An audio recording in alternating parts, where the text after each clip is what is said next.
about a state being a state-supported institution. And of course, I think you have a reputation as being a person who understands the importance of bringing additional monies and grants into an institution, and that you have, through your own personal efforts, increased the budgets of many, many institutions. So let's talk about some of that activity and how Tennessee State University stands today in terms of reaching out and being able to pull in those funds that are going to be necessary to do those things that you're talking about. Mm-hmm. Yes, that's very correct. Over the past 20 or 25 years, I have been very active in getting funds to support not only the research programs that I was doing, but also money to support the entire university. And even on a national level, I continue to have competitive grants for national science forums and etc. No university, should I say very few universities, because there are some that are very heavily endowed, and even so, they do not have enough money to offer all of the programs to the level that they should. One of the responsibilities of the administration is to seek additional funds. That goes all the way from a vice president to the president, even down to the deans, department chairman, and etc. But I feel that it's one of my strong responsibilities, our main responsibilities, is to seek additional funds for my faculty so that they can offer the things that students need. Not only seeking the money, but encourage others.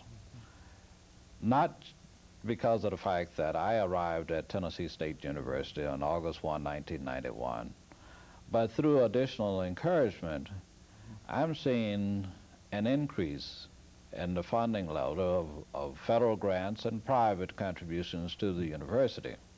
Again, it's not just AWashington saying go and get the money, but I think there's a degree of excitement, the uplifting of the faculty, wanting to compete and knowing that money is available and that money frees you up, realistically.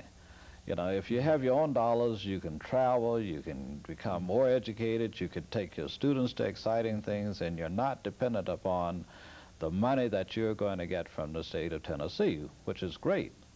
But you go beyond the basics, and the taxpayers cannot afford to support all of the pleasures and all of the education of students. So that is the role of the faculty, that is the role of the administrators to go out and get them. And in fact, I felt after getting a PhD degree that this was a frightening time, because I realized that the university did not owe me, at this particular point, anything but a professional environment.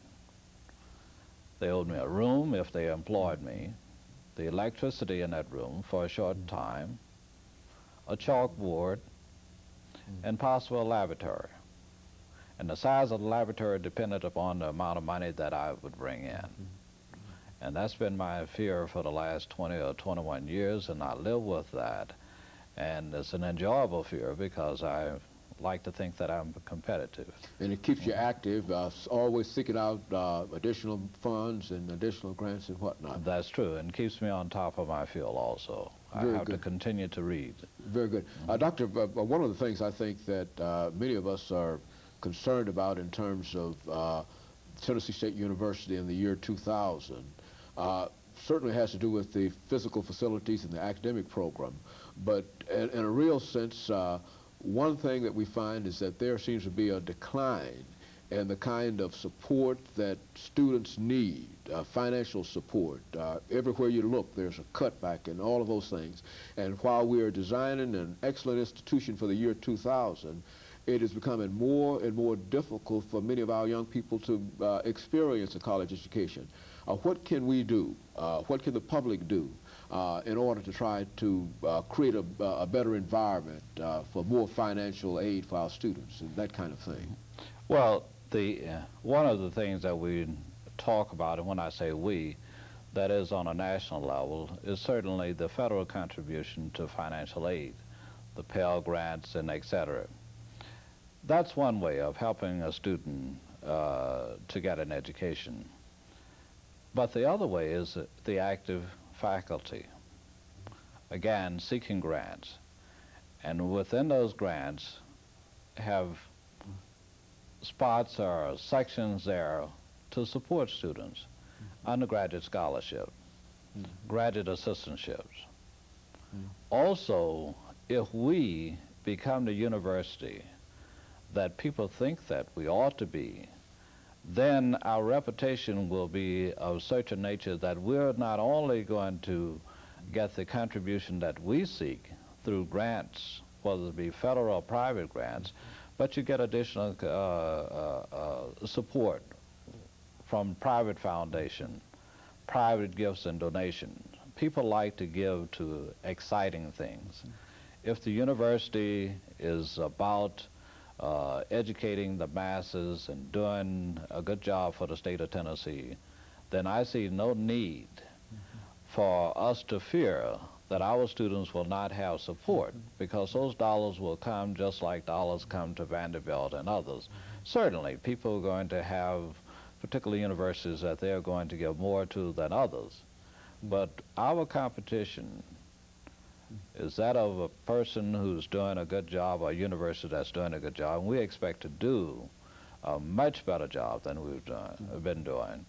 And in that way, we expect to get some of the private contribution to help support. I don't mean to say that we should not have an increase in